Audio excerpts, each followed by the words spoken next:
افمن یعلم انما انزل الیک من ربک الحق فکمن هو اعمی انما یتذکر اولو الالباب الذین یوفون بعہد اللہ ولا ینقضون المیثاق والذین یصلون ما امر اللہ به ان یوصل ویخشون ربهم ویخافون سوء الحساب والذین صبروا ابتغاء وجہ ربهم واقاموا الصلاة وانفقوا مما رزقناهم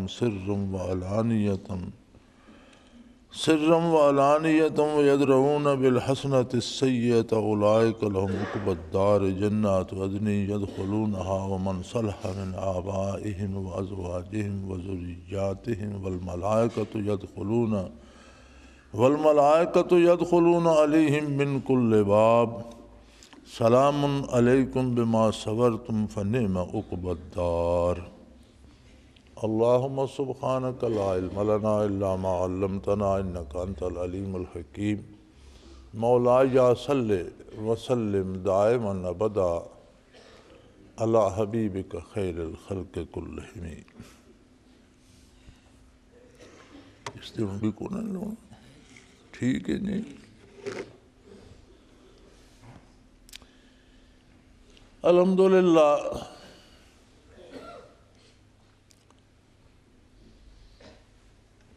نعت نبی صلی اللہ علیہ وسلم کی بہار آئی ہوئی ہے، بالخصوص وطن عزیز میں پاکستان میں،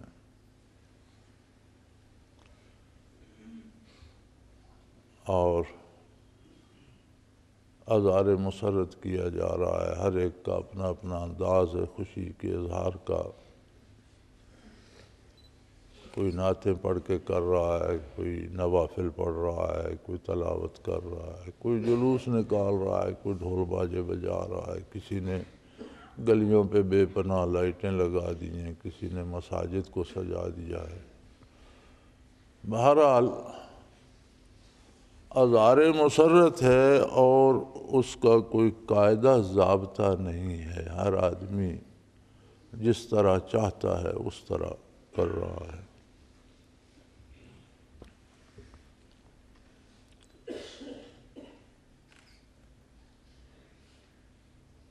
بڑی عجیب بات یہ ہے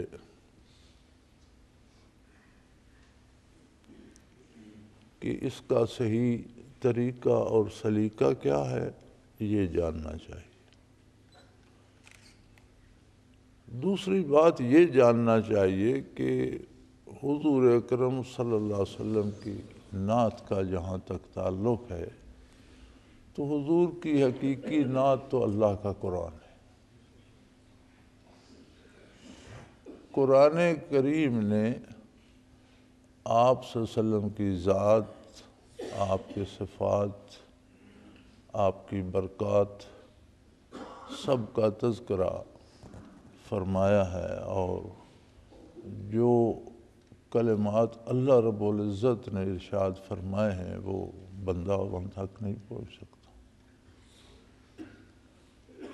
ام المومنین حبیب کبریا حضرت عائشہ صدیقہ رضی اللہ عنہا سے کسی نے عرض کیا تھا کہ ام المومنین مجھے حضور کے اخلاق کریمہ کے بارے کچھ ارشاد فرمائیے، تو آپ کا جواب بڑا مختصر اور مکمل اور جامع تھا۔ فرمایا کان خلقہ القرآن،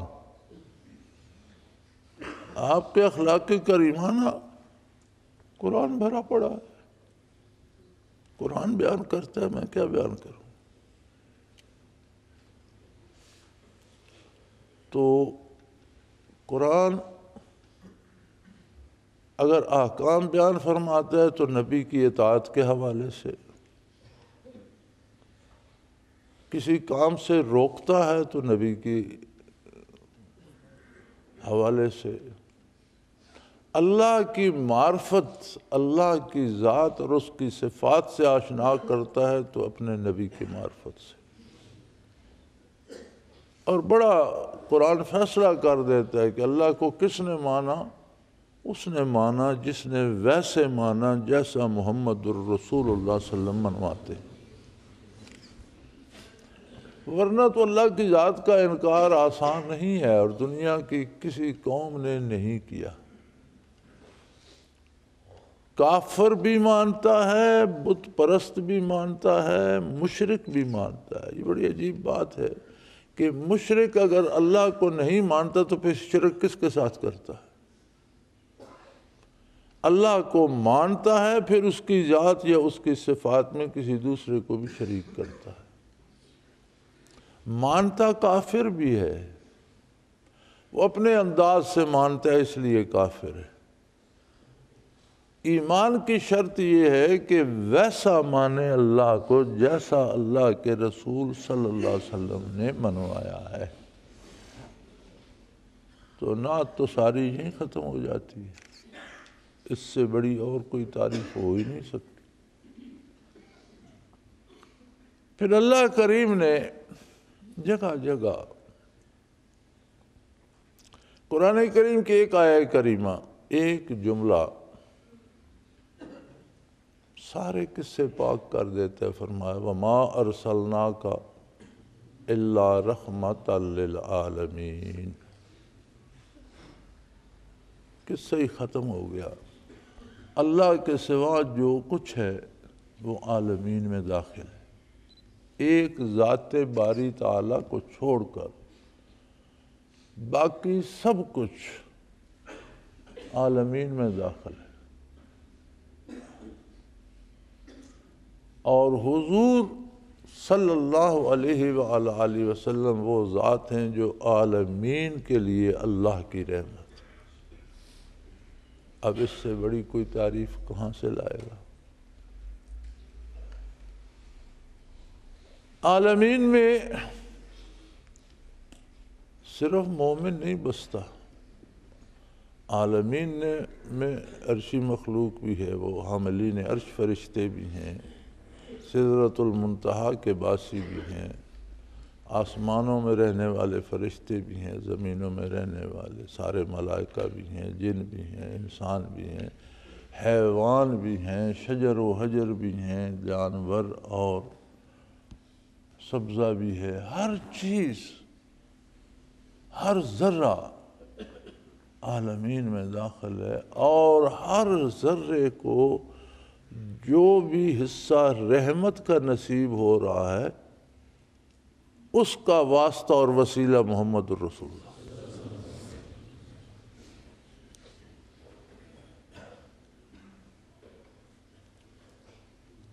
رحمت دو طرح سے ہے، جیسے قرآن کی سب سے پہلی آیہ کریمہ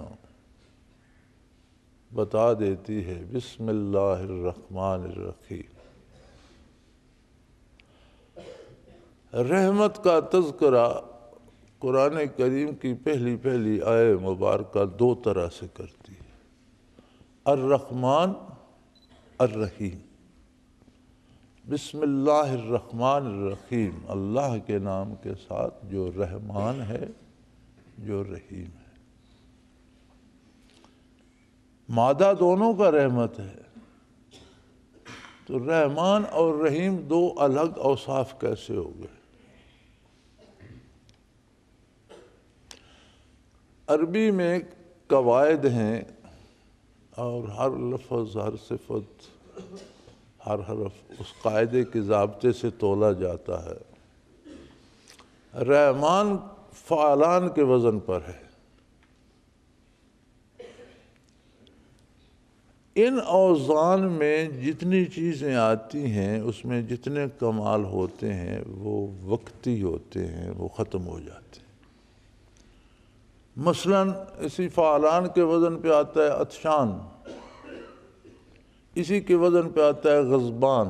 عطشان کے معنی بہت پیاسا، غضبان کے معنی سخت غصہ۔ لیکن یہ دونوں اوصاف وقتی ہیں۔ سخت پیاس ہے تو اسے پانی مل جائے گا، پیاس ختم ہو جائے گی۔ سخت غصے میں ہے تو آخر اس کا غصہ فرو بھی ہو سکتا ہے۔ اسی وزن پہ ہے رحمان، یہ اس کی رحمت عامہ ہے جو جب تک یہ دنیا قائم ہے وہ تقسیم ہوتی رہے گی، اسی سے کافر کو بھی وجود ملتا ہے، اسی سے بدکار کو بھی روزی ملتی ہے، اسی سے نعمتیں جانوروں پہ بھی عام ہوتی ہیں، گھاس سبزہ ہر چیز پہ، ہر قطرہ بارہ اس کی رحمت کا سبب ہے۔ لیکن رحمانیت سے حصہ ملتا ہے سب کو، جب دنیا سے کوئی اٹھتا ہے تو رحمانیت والا حصہ ختم ہو جاتا ہے۔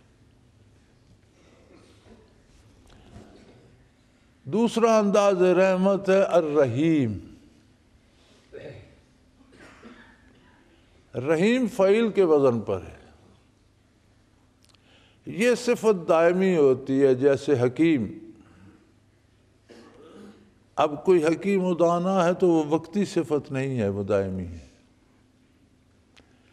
الرحیم سے جس کو حصہ ملا اسے دنیا یا موت یا دنیا کی تباہی یا قیامت ختم نہیں کر سکتی، وہ ابد الآباد رہے گا۔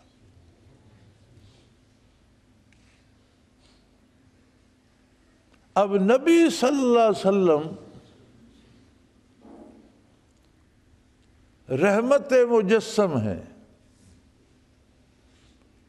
تو اس کا مطلب ہے کہ حضور کے وسیلے سے دونوں طرح کی رحمت ملے گی، کامل رحمت ملے گی۔ لہذا جب حضور کی ولادت باسعادت ہوئی تو حضور کے ارشاد کے مطابق جو اوصاف حمیدہ حضور کو عطا ہوئے ان میں ایک وصف عالی یہ بھی تھا کہ جو اجتماعی عذاب پوری دنیا پہ آتے تھے وہ ختم ہو گئے۔ اجتماعی عذاب ہمیشہ بدترین کافروں پہ اور بدترین بدکاروں پہ آتا تھا، قوموں کی قومیں غرق ہو گئیں، زمین پھٹ گئی، اس میں سما گئی، آسمان سے آگ برسی، کسی پر پتھر برسے، کسی کی شکل بدل گئی، بندر اور خنزیر بن گئے۔ یہ اجتماعی عذاب قوموں پہ آتے تھے۔ کوئی پانی میں غرق کر دی گئی، کسی پر ہوائیں مسلط کر دی گئیں، کسی پر طوفان مسلط کر دیے گئے، کسی کو سخت چنگاڑ نے تباہ کر دیا۔ تو حضور نے فرمایا جب میں دنیا میں قدم میں نے رکھا تو جو اجتماعی عذاب کافروں، بدترین کافروں پہ بھی آتے تھے وہ ختم ہو۔ یعنی یہ حصہ رحمانیت کا دنیاوی زندگی میں کافر کو بھی نصیب ہوا، دنیاوی برکات بھی بے شمار لوگوں کو نصیب ہوئی، ساری دنیا کو نصیب ہوئی، اس میں کافر و مسلم کی کوئی تخصیص نہیں ہے۔ حضور فرماتے ہیں میرے لیے اللہ نے ساری زمین کو مسجد کر دیا۔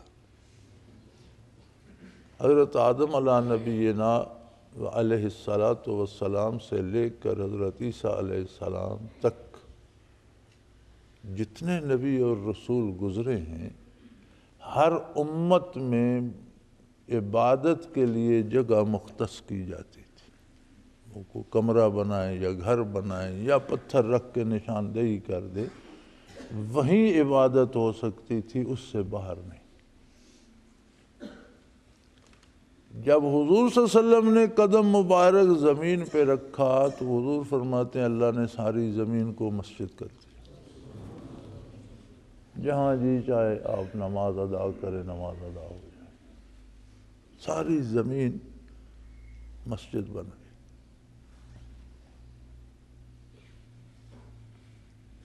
اب تو لوگوں نے مسجد بنانا روزگار بنا لیا ہے نا، اور چندہ برائے مسجد کا بورڈ یا ہرا جھنڈا لے کر کھڑے ہو جاتے ہیں۔ بڑا سادہ سا مسئلہ ہے۔ پہلی بات تو یہ ہے کہ جو مساجد ہیں انہیں آباد کرو، نمازی کوئی نہیں، مسجدیں بنائی جا رہی ہیں۔ دوسری بات یہ ہے کہ اگر آپ کو ضرورت ہے تو بھئی اپنے مال سے خرچ کرو، جیسی کچی بنا سکتے ہو کچا کوٹھا بنا لو، پکی بنا سکتے ہو پکی بنا، اس کے لیے چندے کی کیا ضرورت ہے؟ نہیں بنا سکتے تو زمین پہ چار پتھر رکھ کے حد بنا لو، نماز ادا کرتے رہو، مسجد ہے۔ لیکن ہر کام میں ہم نے دنیا کو آگے رکھ لیا ہے، کمائی کا ذریعہ بنا لیا ہے، اور چاہتے ہیں کہ آسان طریقے سے پیسہ ملتا رہے۔ تو بہرحال اللہ کی رحمت کا ظہور ہر طرح سے ہوا، لیکن بعثت عالی تک جتنی رحمتوں کا ظہور ہوا وہ رحمانیت کا حصہ تھی۔ کافر و مومن سب برابر شریک تھے۔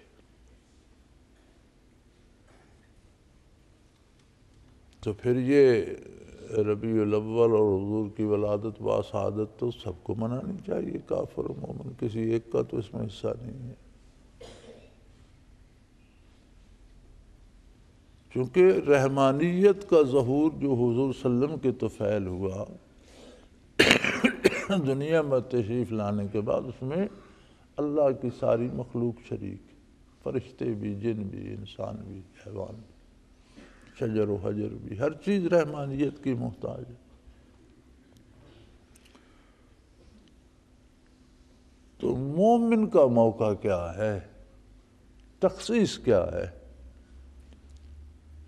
اب سورج نکلتا ہے، ساری دنیا کو روشنی دے رہا ہے، لیکن کچھ ایسی خاص لوگ ہیں جن کے پاس کوئی خاص آلات ہیں، وہ اس روشنی سے بجلی بنا لیتے ہیں، وہ اس روشنی سے اور چیزیں بنا لیتے ہیں، وہ اس روشنی سے اور بے شمار فائدے حاصل کر لیتے ہیں۔ اس کے لیے ان کے پاس کوئی ٹیکنالوجی، کوئی مشین ہوتی ہے جس کے ذریعے وہ بے شمار فوائد حاصل کر لیتے ہیں۔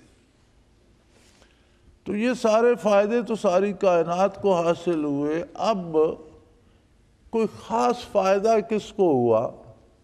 وہ ٹیکنالوجی کیا ہے جو اس رحمت سے، اس نور سے جو سینہ اطہر سے عیاں ہے، جو حقیقی سورج تو اس کائنات کا نبی کریم صلی اللہ علیہ وسلم ہی ہے، تو آپ کی اس روشنی سے اور گرمی سے کتنے مزید فوائد حاصل کرتا ہے؟ یا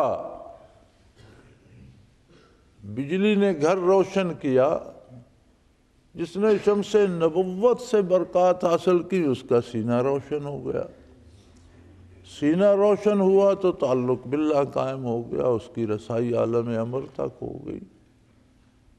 تو یہ کہاں سے شروع ہوگا؟ اللہ کریم سے پوچھو تو اللہ کریم فرماتا ہے، میں دیکھو وَمَا أَرْسَلْنَاكَ إِلَّا رَحْمَةً لِلْعَالَمِينَ۔ اب یہ ذہن میں رکھیے کہ سارے جہانوں کے لیے حضور رحمت ہے، لیکن لَقَدْ مَنَّ اللَّهُ عَلَى الْمُؤْمِنِينَ، بھئی احسان تو سب پر ہو گیا جب حضور دنیا میں تشریف لائے اور ساری کائنات کے لیے رحمت مجسم بن کر تشریف لائے، تو سب فرمایا سب پر ہو گیا، لیکن ہم نے ایک بہت بڑا احسان ان پہ کیا ہے جنہیں نور ایمان نصیب ہو۔ جس طرح آپ مادی دنیا میں سورج کی روشنی سے استفادہ کرنے کے لیے ٹیکنالوجی استعمال کرتے ہیں، اسی طرح اس شمس نبوت سے برکات اور نور حاصل کرنے کے لیے نور ایمان کی ٹیکنالوجی چاہیے۔ فرمایا احسان تو اللہ کے ہر ذرے پر ہے اور بے حساب میں وہ گن نہیں سکتا۔ وَإِن تَعُدُّوا نِعْمَتَ اللَّهِ لا تحصوها، تم انہیں شمار نہیں کر سکتے اگر اللہ کی نعمتوں کو گننا چاہو۔ لیکن پھر بھی خاص احسان جو فرمایا ان پر فرمایا جنہیں نور ایمان نصیب۔ آگے اس احسان کی تشریح فرمائی ہے۔ کیا احسان فرمایا؟ اذ بعث فیہم رسولا من انفسہم، یہاں ولادت باسعادت کا ذکر نہیں فرمایا، ولادت باسعادت ربیع الاول میں ہے، اور بعثت عالی 40 سال اور کچھ مہینے بعد 41ویں برس عمر شریف جب ہوئی تو اس کے رمضان میں بعثت عالی۔ انا انزلناہ فی لیلۃ القدر شہر رمضان الذی انزل فیہ القرآن، اور بعثت عالی ہوئی اقرا بسم ربک کا پہلی آیت کے نزول سے، تو اس کا مطلب ہے بعثت علی ولادت باسعادت کے 40 سال اور کچھ مہینے بعد 41ویں برس کے رمضان المبارک میں ہوئی۔ اللہ کے نے فرماتا ہے ساری کائنات پہ انعام کر دیا محمد رسول اللہ کو پیدا فرما کر، اجتماعی عذاب ختم ہو گئے، صورتیں مسخ ہونا ختم ہو گئی، رزق عام ہو گئے، روزی عام ہو گئی، دولت عام ہو گئی۔ اس وقت تو اسلام کا نام نہیں تھا، نہ حضور مبعوث ہوئے تھے۔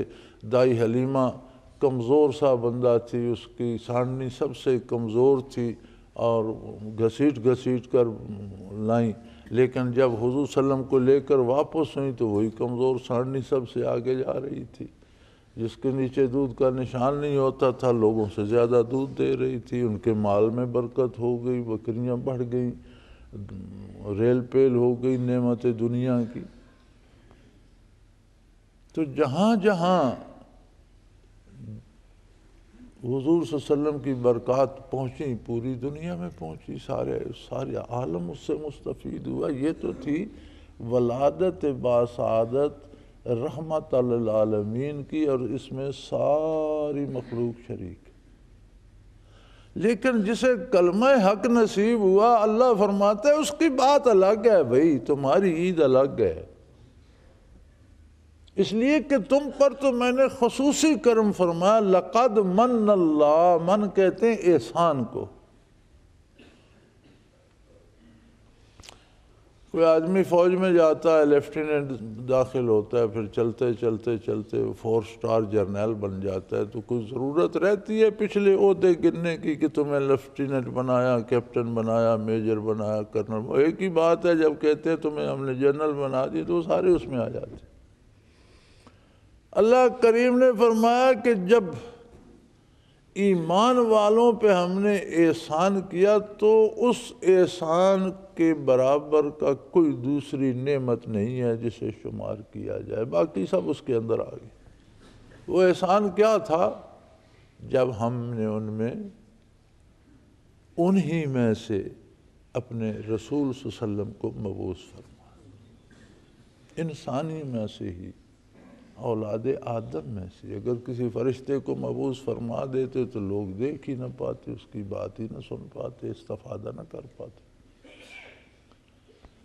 پھر وہ شرف جو تھا وہ فرشتوں کو نصیب ہوتا، آج وہ شرف انسانوں کو نصیب ہے معرفت حق کا، اس لیے کہ اللہ کا کامل اور آخری اور رسولوں نبیوں کا امام خاتم المرسلین انسانوں میں سے محمد الرسول اللہ صلی اللہ علیہ وسلم کا انسان ہونا پوری انسانیت کو شرف معرفت سے نہال کر گیا۔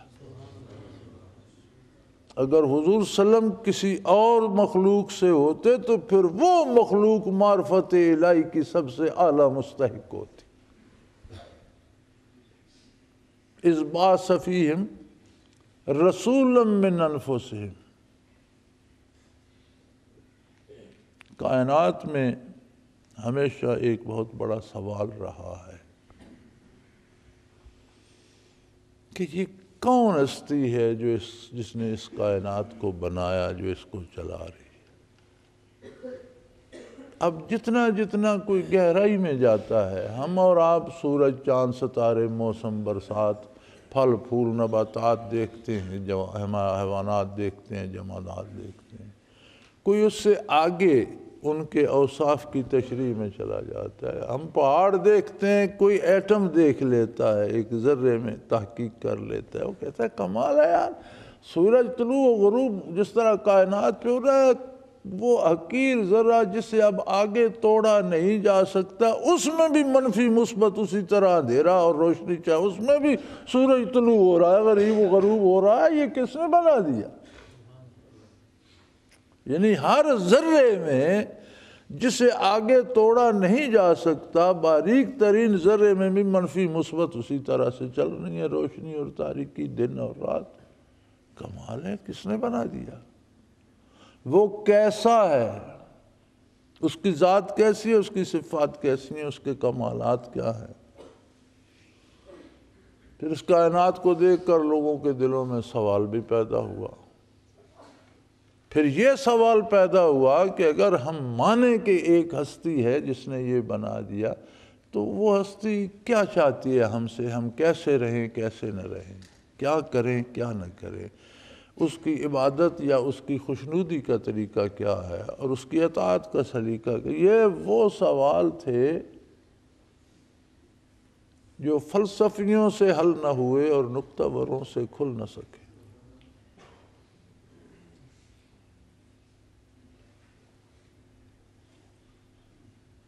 جو صرف جب بھی بتایا انبیاء نے بتایا، اور جب حضور صلی اللہ علیہ وسلم نے اس کا جواب دیا وہ راز کملی والے نے حل کر دیا چند اشاروں میں. آپ نے فرمایا کہ وہ اللہ ہے، وہ واحد لا شریک ہے، اور اس کی یہ صفات ہے. اس بات پہ خوش ہوتا ہے، اس کام پہ خوش ہوتا ہے، اس نیت پہ خوش ہوتا ہے، اس ارادے کو قبول فرماتا ہے اور ان باتوں سے خفا ہوتا ہے. ساری بات، ساری حقائق کھول کر رکھ دی. یتلو علیہم آیاتہ، کر دیا ہم سخن بندوں کو خدا سے. تو کہاں مشت غبار جس کے پاس جواب ہی نہیں تھا،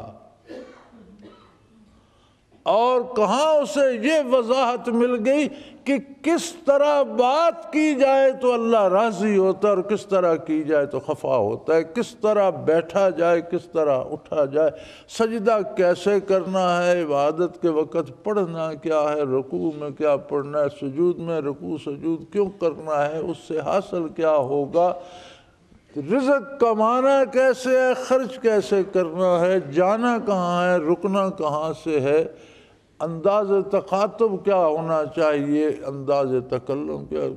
پوری زندگی کا ایک نصاب دے دیا، جو نصاب بنایا گیا ہے اس وحدہ لا شریک کی طرف سے. حضور نے اپنے گھر سے بنا کے نہیں دیا. ما ینطق عن الہویٰ ان هو الا وحی یوحیٰ، آپ جو فرماتے ہیں کبھی اپنی طرف سے نہیں فرماتے، اللہ کی وحی آتی ہے وہی آپ فرماتے. فرمایا میں نے احسان کیا، حقیقی احسان، بہت بڑا احسان تو اہل ایمان پر ہے کہ ان میں سے اپنا نبی مبعوث فرمایا، اپنا رسول مبعوث فرمایا، اور رسول صلی اللہ علیہ وسلم کا انسانوں میں سے مبعوث ہونا نوع انسانی کو کائنات میں اشرف المخلوقات بنا گئے. یہ یاد رکھ لو، حضور جس مخلوق سے ہوتے وہی مخلوق اشرف المخلوقات ہوتی.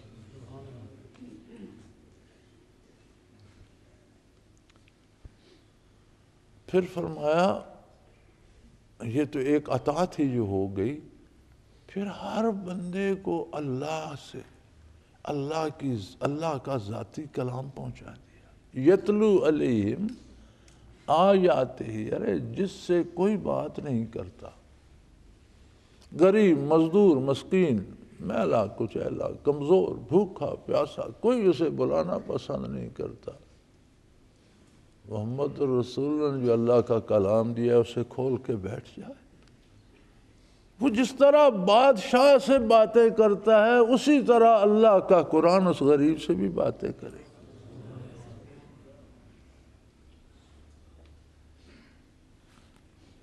ہم نے بات کو سمجھا نہیں، سمجھنے میں ہم نے ٹھوکر کھائی ہے.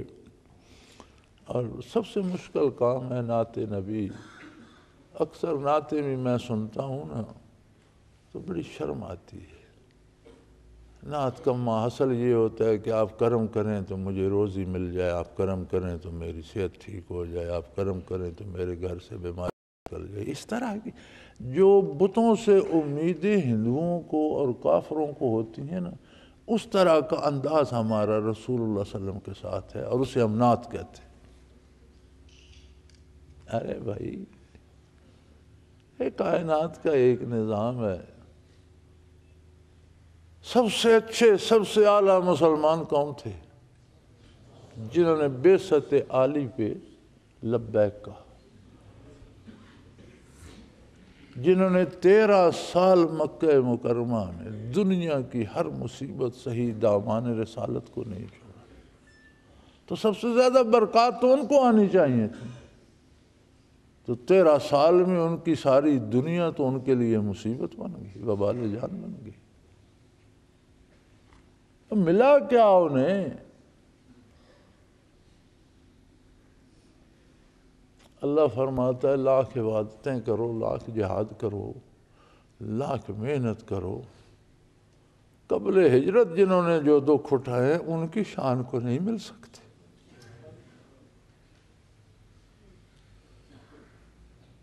نبی کریم صلی اللہ علیہ وسلم سے ٹھیک ہے نعمت بھی ملتی ہے، لذت بھی ملتی ہے، آخرت بھی ملتی ہے، جنت بھی ملتی ہے، ساری باتیں اپنی جگہ۔ نبی صلی اللہ علیہ وسلم کے وصال سے اللہ ملتا ہے۔ آپ ٹکڑوں پہ آ گئے کہ ہمیں روٹی مل جائے، ہمیں پیسے مل جائیں،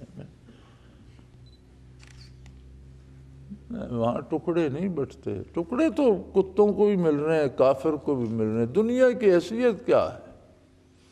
حکومت کا مل جانا، اقتدار کا مل جانا، اختیار کا مل جانا، دولت کا مل جانا، شہرت کا مل جانا، یہ تو حضور صلی اللہ علیہ وسلم فرماتے ہیں اگر ایک مچھر کے پر کے برابر دنیا کی اہمیت اللہ کے نزدیک ہوتی تو کافر کو ایک گھونٹ پانی بھی نہ دیتا۔ اس نے تو دولت، حکومت، ہر چیز کافر کو بھی دے دی ہے، اس کا مطلب ہے اس کی کوئی حیثیت نہیں ہے۔ حیثیت ہے تعلق باللہ کی، حیثیت ہے کہ کسی کا دل خانہ خدا بن جائے، کسی کے دل میں اللہ بس جائے۔ یہ کیسے ہوگا؟ یہی تو عطا ہے محمد الرسول اللہ صلی اللہ علیہ وسلم کی۔ فرمایا یتلو علیہم آیاتہ، ہی کر دیا ہم سخن بندوں کو خدا سے تو نے۔ بھئی آیات تو حضور نے پڑھ دی، لیکن وہ فریکوینسی کہاں سے آئے گی؟ ایک آواز ہے، میں اور آپ اسے ایک خاص فریکوینسی پہ سن رہے ہیں، ہماری فریکوینسی سے کم ہو جائے تو عجیب بات یہ ہے کہ جانور سن لیتے ہیں، انسان نہیں سنتا۔ ان کی فریکوینسی اتنی لو ہوتی ہے کہ جو آواز انسان کے کان میں نہیں آتی وہ جانور سن لیتے ہیں۔ کتا سن لیتا ہے، گائے بیل بھینس سن لیتی ہے، ہرن جنگل کے جانور سن لیتے ہیں، ہم نہیں سن سکتے، اتنی اس کی ہماری فریکوینسی سے لو ہو جاتی۔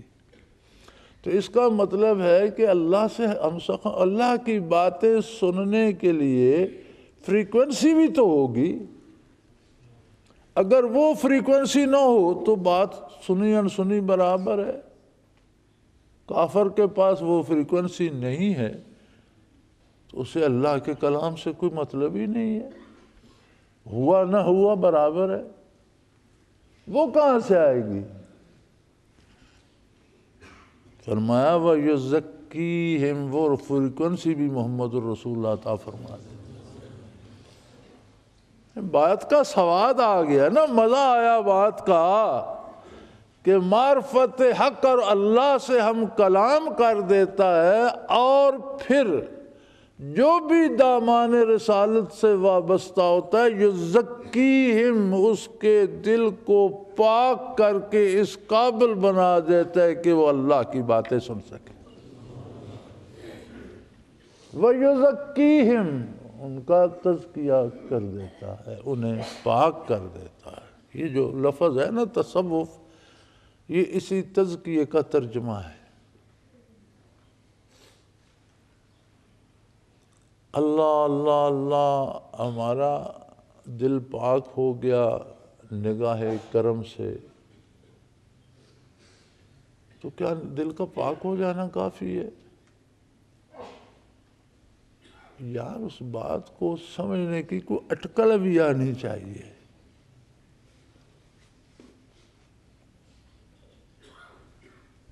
دل تو پاک ہو گیا، اب اسے استعمال کیسے کیا جائے، کس طرح اللہ کی بات سنی کیسے جائے، سمجھی کیسے جائے؟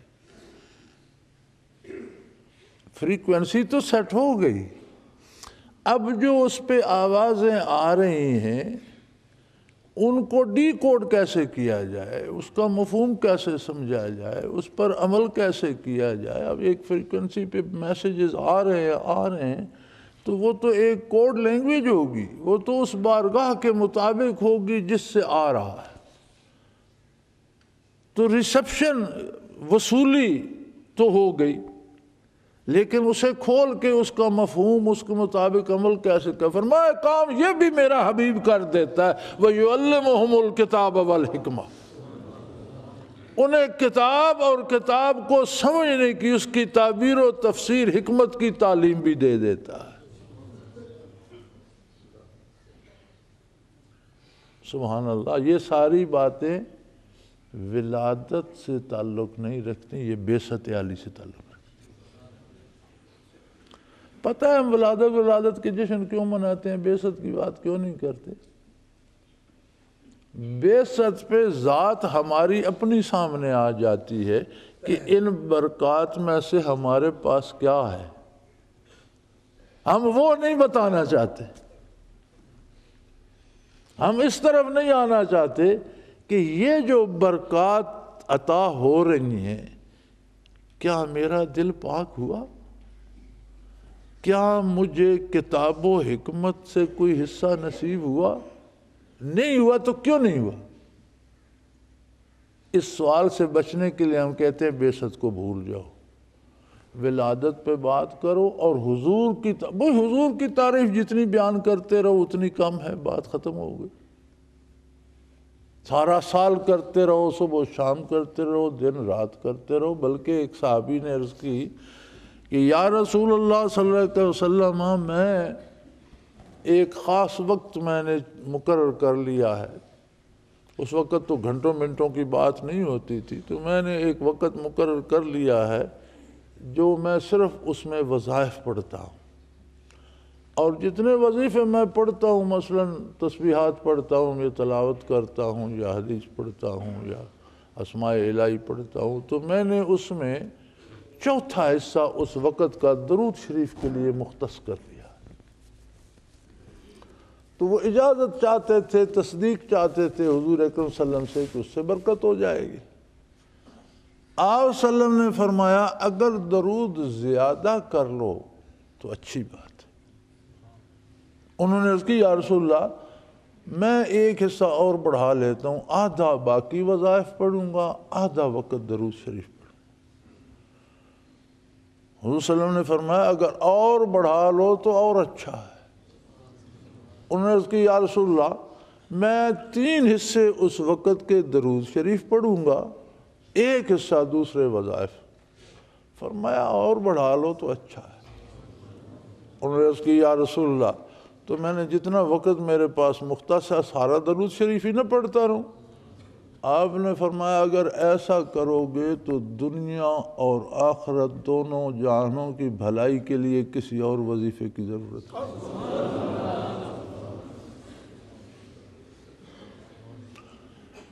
صرف دنیا نہیں، دنیا اور آخرت دونوں جہانوں کے لیے کسی اور وظیفے کی ضرورت نہیں ہے۔ تو پھر نعت نبی کا کوئی دن، کوئی لمحہ، کوئی سال، کوئی مہینہ تو مختص نہ ہوا۔ یہ حقائق تو وہ ہے جو ہر سانس کے ساتھ بیان ہوتی رہے، ہر لمحے کے ساتھ دل میں اترتی رہے، ہر دھڑکن میں رچی بسی ہوئی ہو، منہ کھلے زبان کھلے سانس آئے تو درود سے معطر ہو، پھر مزہ آ جائے۔ تو فرمایا یہ کام بھی میرا حبیب کر دیتا ہے، وَيُعَلِّمُ الْكِتَابَ وَالْحِكْمَةَ۔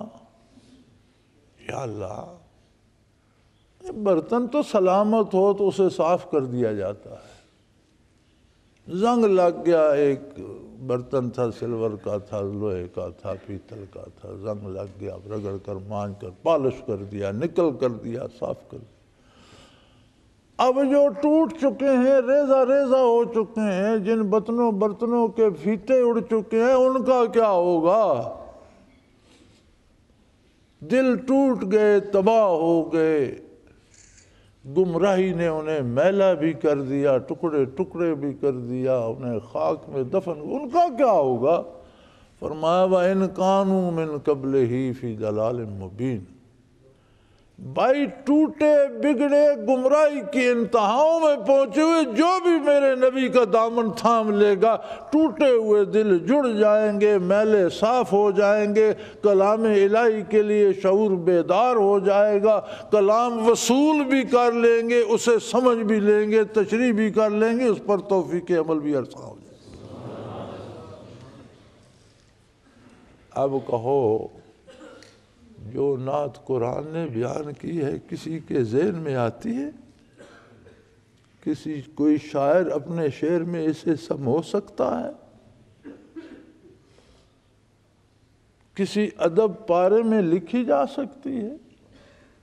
مخلوق اس طرح کی تعریف کر سکتی ہے؟ اسی کو زیبا ہے، وہی کر سکتا ہے۔ یہ باتیں تو ہو گئیں۔ اللہ اللہ اللہ، اب بات آ گئی ہماری طرف۔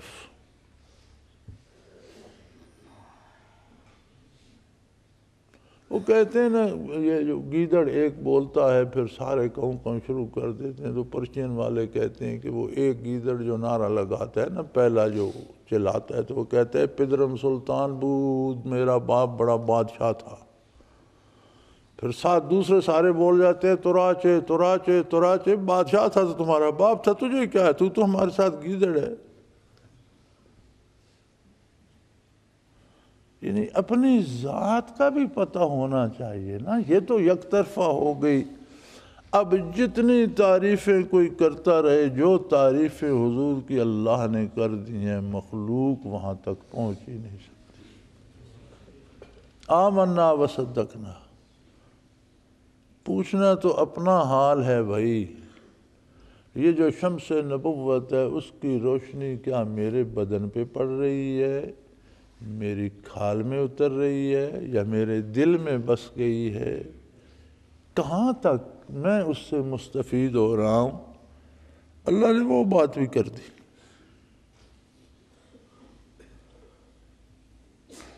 فرمایا فَمَن يَعْلَمُ أَنَّمَا أُنزِلَ إِلَيْكَ مِن رَبِّكَ الْحَقُّ كَمَنْ هُوَ أَعْمَىٰ۔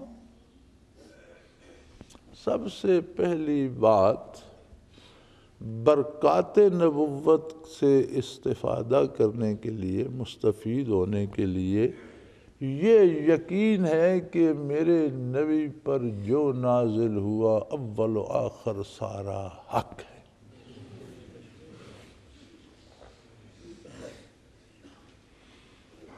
افمن یعلم، جو شخص یہ جانتا ہے، انما انزل الیک، کہ آپ صلی اللہ علیہ وسلم پر، من ربک، آپ کے پروردگار کی طرف سے جو کچھ نازل ہوا ہے، الحق، وہ سراپا حق ہے۔ حق کے ساتھ جب الف لام لگا تو اس کا مطلب ہے کہ سارا حق اس کے اندر، اس کے باہر حق کا نشان نہیں ہے، سارا حق اس میں سمٹ آیا۔ اب جو حضور صلی اللہ علیہ وسلم پر نازل ہوا ہے اس کے باہر حق کا کوئی نشان نہیں ہے، باطل ہی باطل ہے اس کے بعد۔ الحق، سارے کا سارا، the truth۔ میں ایک دفعہ ایک بحث سن رہا تھا ٹیلی ویژن پر، مغربی مفکرین کی، امریکنز کی، تو اس میں انہیں ایک بہت بڑا اعتراض جو تھا اسلام پر، وہ یہ تھا کہ وہ کہہ رہے تھے Islam has the monopoly of the truth, یعنی اسلام سچائی پر اجارہ داری رکھتا ہے۔ اجارہ داری یا مونوپولی اچھے معنوں میں استعمال نہیں ہوتا، یہ ہوتا ہے کہ زبردستی کسی شعبے میں بندہ چھا جائے اور دوسروں کو بالکل پر نہ مارنے دے اور انہیں نہ مانے یا ان کی حیثیت ختم کر دے. جیسے کہتے ہیں اس نے ٹرانسپورٹ میں مناپلی بنا لی ہے، اس نے ملیں بنانے میں مناپلی کر لی، تو وہ اچھے معنوں میں نہیں آتا. تو وہ کہہ رہے تھے Islam has the monopoly of the truth, سچائی پر انہوں نے، اسلام نے اجارہ داری کر لی ہے. میں کہا بات یہ نہیں ہے. اب مصیبت یہ ہے کہ ہمارا ٹی وی یک طرفہ مشین ہے، ہم ادھر کی سن رہے ہیں، ہماری کوئی سنتا نہیں.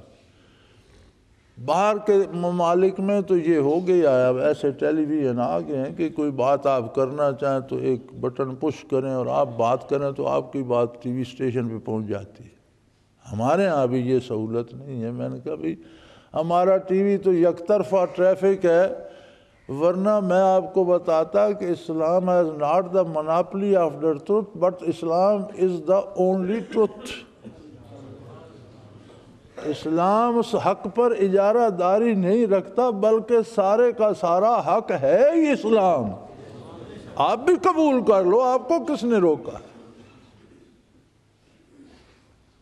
اسلام کی سچ پر، حق پر اجارہ داری نہیں بلکہ سارا سچ، سارا حق ہے ہی اسلام. اس بات کو جاننا بھی بڑے شرف کی بات ہے. اللہ کریم فرماتے ہیں کہ جس شخص کو یہ پتہ چل گیا، یہ علم ہو گیا کہ آپ کے پروردگار کی طرف سے آپ صلی اللہ علیہ وسلم پر جو کچھ نازل ہوا الحق، دا ٹروتھ، حقیقت، سراپا حقیقت ہے، حق ہے. جس کو اس بات کا پتہ نہیں چلا، فرمایا کمن ہوا اعمیٰ، وہ اندھا ہے. سبحان اللہ. آنکھیں رکھتا ہے، راستہ دیکھتا ہے، تحقیق کرتا ہے، سائنٹسٹ ہے، دوائیں بناتا ہے، حکیم ہے، طبیب ہے، ڈاکٹر ہے، لوگوں کے اندر کی بات بوجھ لیتا ہے، ایکس رے کر لیتا ہے. اور فرمایا خاک آنکھیں رکھتا ہے جس نے میرے نبی کو ہی نہیں پہچانا. اس کے پاس آنکھ کا کیا مطلب؟ وہ آنکھ ہی نہیں، اندھاپن ہے. جس نے یہ بات نہیں دیکھی کہ جو نازل ہوا میرے محبوب پر وہ سارا الحق ہے، جسے یہ حقیقت نظر نہیں ہے، وہ اندھا ہے. الو کو کیوں اندھا کہتے؟ سورج کو نہیں دیکھ سکتا، آنکھیں ہوتی ہیں، تاریکی میں دیکھتا ہے، سورج کو نہیں دیکھ پاتا. اندھا تو نہیں ہوتا لیکن دیکھ نہیں پاتا. تو ایک بات تو ایک ہی ہوگی. فرمایا وہ اندھا بھلا اس بندے جیسا ہو سکتا ہے جس نے یہ جان لیا کہ آپ پر آپ کے پروردگار کی طرف سے جو نازل ہوا سارا حق ہے. سبحان اللہ. یہ لفظوں کی ترتیب دیکھو. انما انزل الیک، جو کچھ نازل ہوا آپ پر، من ربک، ساری کائنات کا رب وہی ہے. یہاں فرماتا ہے آپ کا رب، کی آپ کے رب، یعنی جو نزول کلام الہی ہوا وہ صرف آپ پر ہوا، ورنہ رب تو ساری کائنات کا ہے. تو نزول کلام کے اعتبار سے آپ کے پروردگار، یہ کتنا رشتہ خاص ہو گیا ایک ہستی کا ساری کائنات میں سے.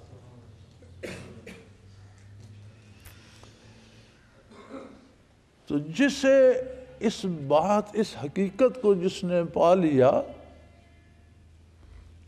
وہ بلا ایسا تو نہیں جیسا اندھے ہیں. یعنی جنہوں نے اس حقیقت کو نہیں پایا وہ اندھے ہیں. جس آنکھ نے عظمت رسالت کو نہ دیکھا وہ اندھی ہے. جس دل نے عظمت رسالت کو نہ جانا وہ اندھا ہے. جس دل نے کلام الہی کی حقانیت کو نہ پہچانا وہ اندھا ہے. اندھوں کا جہان ہے. گاہے گاہے جہاں نور ایمان ہے وہاں روشنی ہے.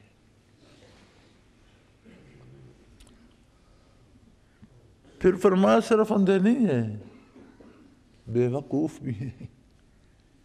یاری بڑے بڑے دانش کے دعوے رکھنے والے، حکمران اور جہانوں کو چلانے والے اور دنیا کے فرما روا، فرمایا جس نے محمد الرسول اللہ کو نہیں پہچانا وہ بے وقوف ہے، اس کے پاس شعور نہیں ہے۔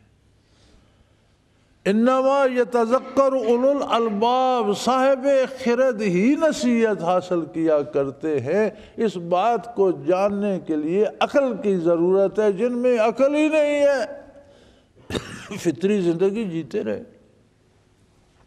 ایک چڑیا سے لے کر ایک گیدڑ تک، ایک جانور تک اپنے بچے پال لیتا ہے، روزی پیدا کر لیتا ہے، اپنا ٹھکانہ بنا، تو یہ فطری عمل ہے، فطرت کے مطابق کرتا رہتا ہے، اس میں اس کی دانائی تو نہیں۔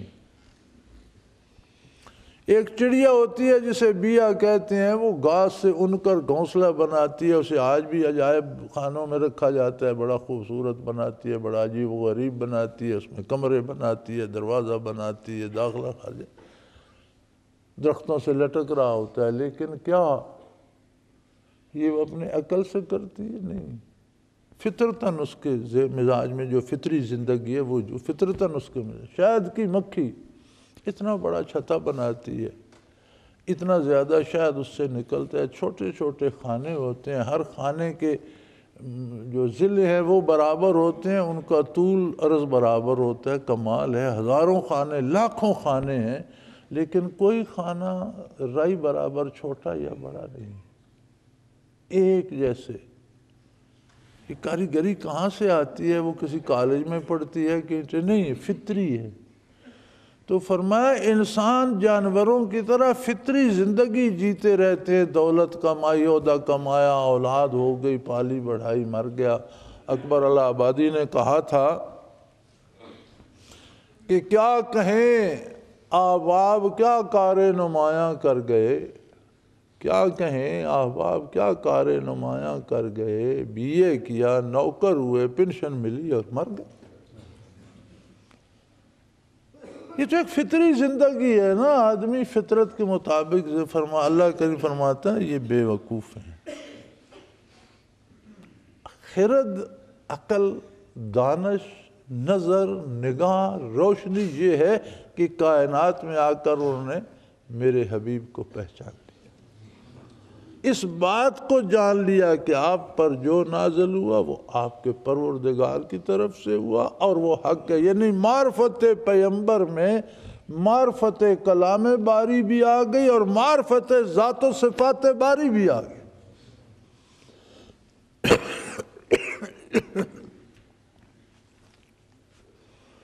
یہ بات اب ہماری طرف آ گئی ہے۔ یہ صاحب خرد کون ہے؟ اب جناب بات آ گئی نا کھرے پر، کوئی چیز گم جائے تو ہم اس کا کھرا تلاش کرتے ہیں، کھوجی لے آتے ہیں۔ یہ بات کھرے پہ آ گئی۔ یہ کون ہے یا اللہ؟ اولی الالباب جنہیں صاحب دانش کہا گیا۔ فرمایا الذین یوفون بعہد اللہ ولا ینقضون المیثاق۔ یہ وہ لوگ ہیں جب پہچان لیتے ہیں تو ایک عہد کرتے ہیں اللہ سے، لا الہ الا اللہ محمد الرسول اللہ۔ یہ عہد ہے اللہ کے ساتھ کہ اے اللہ میں مانتا ہوں تو واحد و لا شریک ہے، صرف تو عبادت کا مستحق ہے، تیرے بغیر کسی کی عبادت نہیں کروں گا،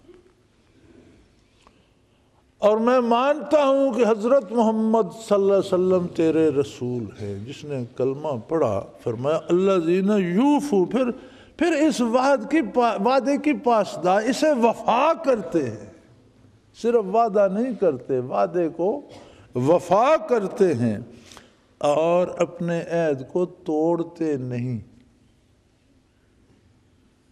یا اللہ اس وعدے کی وفا کیا اور اس کا توڑنا کیا ہے؟ فرمایا والذین یصلون ما امر اللہ بہ ان یوصل،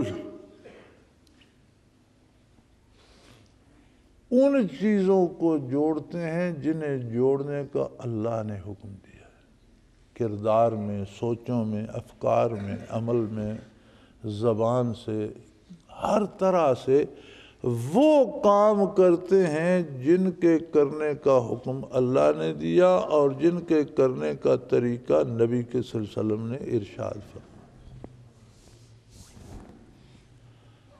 زندگی بک گئی میاں، اپنی نہیں رہی، مرضی نہیں چلے گی۔ اسی لیے اس کلمہ پڑھنے کو اللہ نے کہا ان اللہ اشتری من المؤمنین اموالہم وانفسہم، ان کی جانیں، ان کے مال اللہ نے خرید لیے، دیے، مفت تھے، جنت کے بدلے سودا کر لیا کہ تم یہ ہر چیز مجھے بیچ دو، میں تمہیں جنت دوں گا۔ بیچ کیا اللہ وہ گٹھلیاں باندھ کے لے جائے گا؟ نہیں، رکھو تم ہی، تصرف ان پہ میرے حکم کے مطابق ہوگا، خرچ اور استعمال میری رائے سے ہوں گے۔ تم تو بیچ چکے، مجھے دے دیا۔ تو ادھر تو نعت نبی کی تو حد کر دی، ادھر بھی حدود متعین کر دی کہ خالی نعروں سے بات نہیں بنے گی بھائی، جھنڈوں سے بات نہیں بنے گی، گلیاں میں بلب لگانے سے بات نہیں بنے گی، بجلی پہلے بحران ہے اسے ضائع کرنے سے بات نہیں بنے گی، اسراف کرنے سے بات نہیں بنے گی، پیسے اچھالنے سے اور نعت خوانوں کو 2-2 لاکھ دینے سے بات نہیں بنے گی۔ بات بنے گی الذین یوفون بعہد اللہ ولا ینقضون المیثاق، جو اللہ سے کیے گئے وعدے کو پورا کرتے ہیں اور اپنا وعدہ توڑتے نہیں ہیں، اور جس کام کو کرنے کا، جوڑنے کا حکم دیا ہے، جن رشتوں کو اللہ نے، انہیں جوڑتے ہیں۔ وَيَخْشَوْنَ رَبَّهُمْ، ہو خشیت کیا ہے؟ ہم تو آرام سے ترجمہ لکھ دیتے ہیں، میں نے بھی لکھ دیا، اپنے پروردگار سے ڈرتے ہیں۔ ترجمے میں تو اتنی گنجائش نہیں کہ اب اس ڈر کی قسمیں لکھی جائیں۔ تو ڈر تو بڑی قسموں کا ہوتا ہے، ہم دشمن سے ڈرتے ہیں، اس کی برائی سے ڈرتے ہیں، حکمرانوں کی شان و شوکت اور دبدبے سے ڈرتے ہیں، پولیس سے ڈرتے ہیں، چوروں سے ڈرتے ہیں، یعنی چوروں سے بچانے والوں سے بھی ڈرتے ہیں، چوروں سے بھی ڈرتے ہیں، کمال۔ ڈاکوؤں سے بھی ڈرتے ہیں، اور جو ڈاکوؤں کو بچانے کا محکمہ ہے اس سے بھی ڈرتے ہیں، ڈاکو سے بھی ڈرتے ہیں، پولیس سے بھی ڈرتے ہیں، سانپ سے بھی ڈرتے ہیں، موذی جانور سے، درندے سے بھی ڈرتے ہیں۔ نہیں، ہم تو ڈراؤنے خواب سے بھی ڈرتے ہیں، جس میں کچھ بھی نہیں ہوتا، لیکن ڈراؤنا خواب بھی ہمیں ڈرا دیتا ہے۔ یہ ڈر نہیں، ایک اور طرح کا ڈر ہوتا ہے، ایک تعلق کسی سے بن جائے، ایک نسبت کسی سے بن جائے، کسی سے محبت ہو جائے، الفت ہو، کسی کا کوئی محبوب ہو۔ فَإِنَّ الْمُحِبَّ لِمَنْ يُحِبُّ مُطِيعٌ، محبت کرنے والا جس سے محبت کرتا ہے اس کا اسیر ہو جاتا ہے، غلام بن جاتا ہے، مطیع ہو جاتا ہے۔ فَإِنَّ الْمُحِبَّ لِمَنْ يُحِبُّ مُطِيعٌ، محبت کرنے والا محبوب کا غلام بن جاتا ہے، اس کا مطیع ہو جاتا ہے، فرما بردار ہو جاتا ہے۔ جب محبت کی جاتی ہے، زبان کھولتے ہوئے بھی احساس ہوتا ہے کہ کہیں ایسا لفظ نہ نکل جائے جو میرے محبوب کو ناگوار گزرے اور اس رشتے میں وہ ناراض نہ ہو، رشتے میں دراڑ نہ آئے۔ کام کرتے ہوئے بھی احساس ہوتا ہے کہ کہیں اس میں کوئی ایسا انداز نہ آ جائے کہ میرا محبوب ناراض ہو جائے۔ یہ نسبت جب اللہ سے پیدا ہو جائے کہ بات کرتے ہوئے بندہ سوچے کہ کوئی لفظ ایسا نہ نکلے جس سے اللہ ناراض ہو، کام کرتے بھی سوچے ایسا نہ کر بیٹھوں، تو اس نسبت کو جب یہ اللہ سے ہو جائے، اسے خشیت کہتے ہیں۔ سادہ سا ترجمہ تو ڈر ہی ہے، میں نے بھی ڈر ہی لکھا، اور اردو کے پاس لفظ ہی نہیں، کیا لکھیں، سارے ترجموں میں ڈر ہی لکھا ہوا ہے۔ لیکن یہ ڈر ہے اس محبت کے نازک رشتے پر آنچ آنے کا، اسے خشیت کہتے ہیں۔ یہ کہاں سے ملتی ہے؟ محمد رسول اللہ کی خاک پاس سے ملتی ہے، بارگاہ رسالت سے ملتی ہے۔ وَيَخْشَوْنَ رَبَّهُمْ، اپنے پروردگار کی خفگی یا ناپسندیدگی تک سے ڈرتے ہیں۔ وَيَخَافُونَ سُوءَ الْحِسَابِ، اور برے حساب سے خوفزدہ رہتے ہیں۔ یہاں اب خشیت تو نہیں آئی کہ اگر اللہ کی مرضی کے خلاف کام کروں گا تو وہ حساب تو بڑا مشکل ہو جائے گا، اوکھا حساب ہوگا، برا حساب ہوگا، سوء الحساب ہوگا۔ والذین صبروا ابتغاء وجہ ربہم، اور جو لوگ اپنے پروردگار کی رضامندی حاصل کرنے کے لیے گناہ سے صبر کر لیتے ہیں، رک جاتے ہیں، اللہ کی خفگی کے احساس سے ڈرتے ہیں، آخرت کے برے حساب یعنی برائیوں کے حساب سے ڈرتے ہیں، اور پھر برائی کرنے سے رک جاتے ہیں۔ صبر ہوتا ہے دوڑتے ہوئے گھوڑے کی باگ کھینچ کر روک لینا، صبر ہوتا ہے۔ ہمارے ہاں تو عام ہو گیا نا، کسی کا کوئی قریبی مر جائے تو وہ روئے دھوئے نہیں کہتے ہیں صبر ہے، یا مصیبت پہ آؤ فغاں نہ کرے صبر۔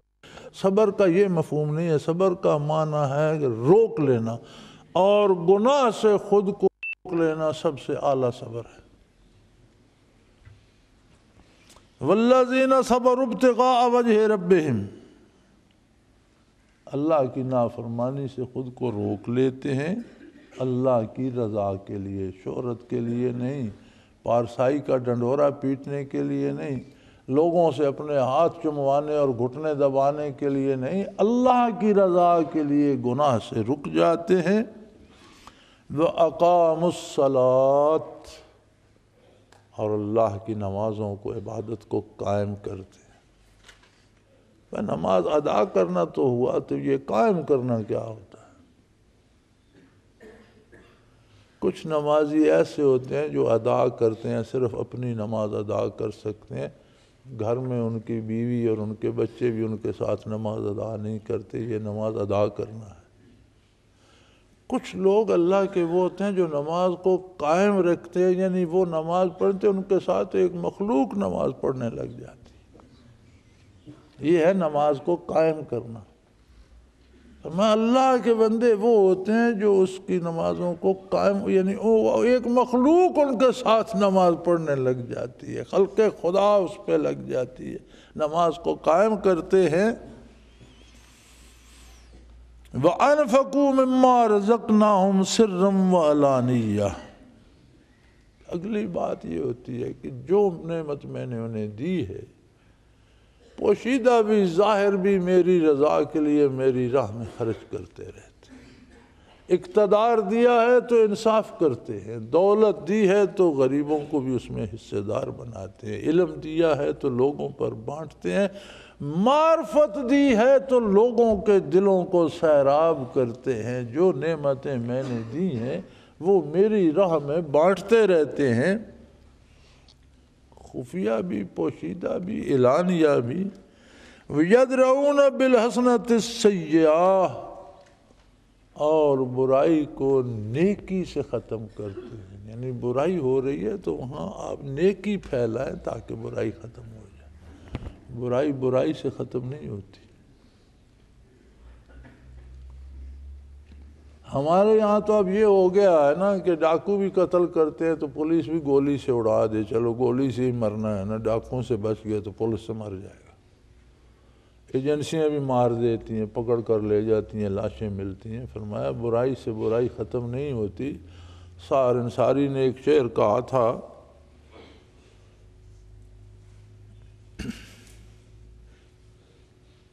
کہ نئے روایات ہیں نئے زمانے کے لیے، آگ ہی لائی گئی آگ بجھانے کے لیے۔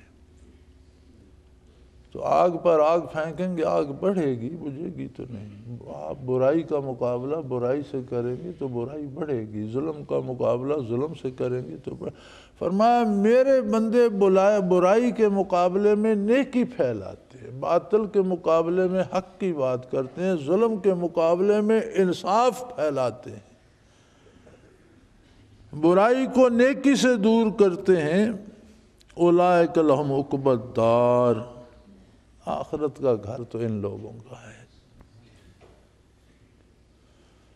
جنات عدن یدخلونہا، ہمیشہ رہنے والے باغات ہیں جن میں مزے سے داخل ہوں گے، اکیلے نہیں فرمایا۔ من صلح من آبائہم، ان کے آباء و اجداد میں سے بھی جس نے یہ راستہ اپنایا نیکی کی، وہ بھی ان کے ساتھ ہوگا۔ وازواجہم، و ذریہ، ان کی بیویاں، ان کی اولاد۔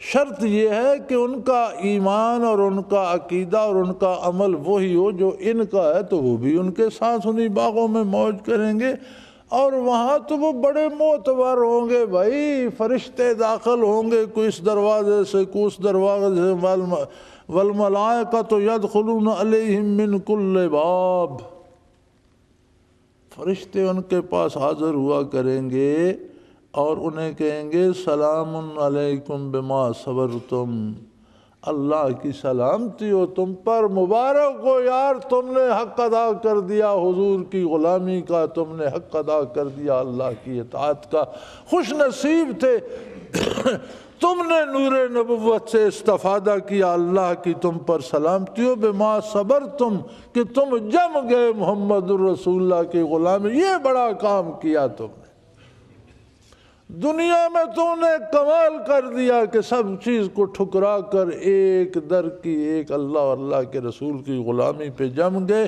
فنعم عقبی الدار، اور آخرت کا گھر کتنا مزیدار ہے، اب موج کرو۔ اب اس سے آگے اگلی آیت کریمہ میں وہ منفی باتیں ہیں جو حضور سے دور کر دیتی ہیں۔ بہت وقت ہو گیا، میں اتنے دور نہیں جاتا اور اتنی مزیدار باتوں کے بعد تلخ باتیں نہیں کہنا چاہتا۔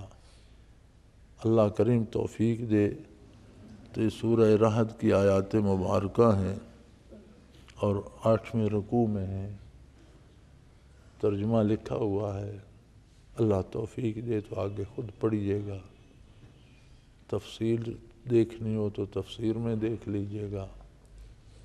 تو میاں ہمارے ہاتھ سادہ سی بات پڑی،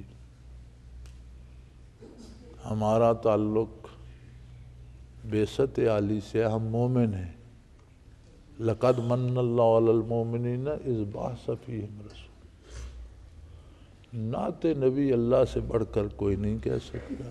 سارے کمالات اللہ کے بعد جو مخلوق میں ممکن ہے وہ نبی کریم صلی اللہ علیہ وسلم میں ہیں، ساری برکات، ساری رحمت حضور کے تو فعل ہے، اور ٹوٹے بکھرے ہوئے دلوں کو جوڑنا، ان کو جلا بخشنا، ان کو منور کرنا حضور کا منصب جلیلہ ہے۔ لیکن کوئی اپنے ٹوٹے ہوئے ٹکڑے لے کر بارگاہ عالی میں جائے تو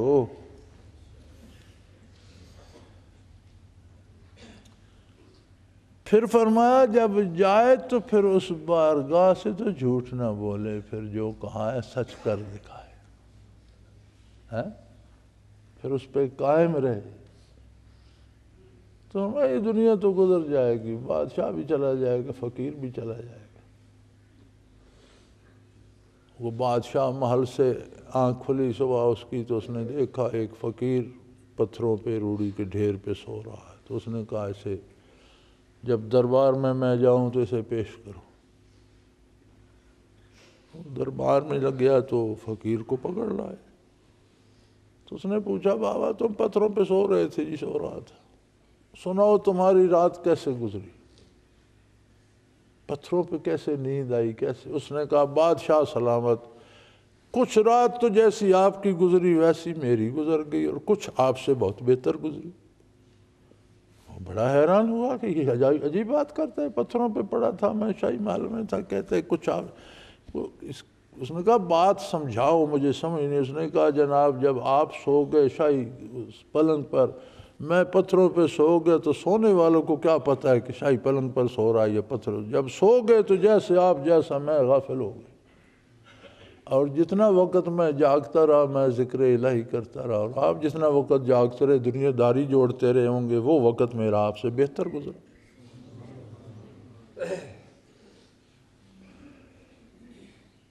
تو بھائی امتحان ہوگا وفاؤں کا، سچ بولنے کا، وعدہ وفا کرنے کا۔ اللہ کریم سمجھ بھی دے، شعور بھی دے، استقامت بھی دے، اور خاتمہ بالایمان نصیب کرے، اور اپنے اور اپنے حبیب بھی بارگاہ میں سرخ رو کرے۔ وآخر دعوانا الحمدللہ رب العالمین۔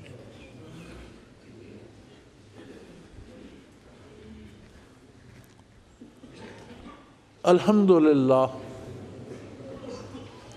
الحمدللہ رب العالمین، والصلاة والسلام علی حبیبہ محمد وآلہ وصحبہ۔ اللہم ربنا لا تقتلنا بغضبک ولا تہلکنا بعذابک واعف عنا قبل ذلک۔ اللہم ربنا لا تسلط علینا من لا یرحمنا، انت ولینا فی سفرنا وحضرنا فی مالنا واہلنا، انت ولینا فی الدنیا والآخرہ، توفنا مسلمین والحقنا بالصالحین۔ اللہم انصر الاسلام والمسلمین، اللہم اید الاسلام والمسلمین، اللہم اعز الاسلام والمسلمین فإنک علی کل شیء قدیر۔ اللہ کریم ہمیں بخش دے، ہمارے والدین ہمارے اساتذہ کو بخش دے، ہماری اولادوں کو بخش دے، ہمارے بہن بھائیوں کو بخش دے، ہمارے ملنے جلنے والوں کو بخش دے۔ اللہ کریم حضور کی برکات نصیب فرما، دلوں کو روشن فرما، اطاعت کی توفیق عطا فرما۔ یا اللہ مسلمانوں کو دنیا میں اتحاد و اتفاق اور مسلمان ممالک کی خیر فرما۔ یا اللہ ہمارے اس ملک کی حفاظت فرما، اور اسے ہمیشہ قائم رکھ، اور اس پر حق اور سچ اور انصاف کی حکومت قائم فرما۔ تو ہر چیز پہ قادر ہے۔ وصلی اللہ تعالی علی حبیبہ محمد وآلہ وصحبہ برحمتک یا رب۔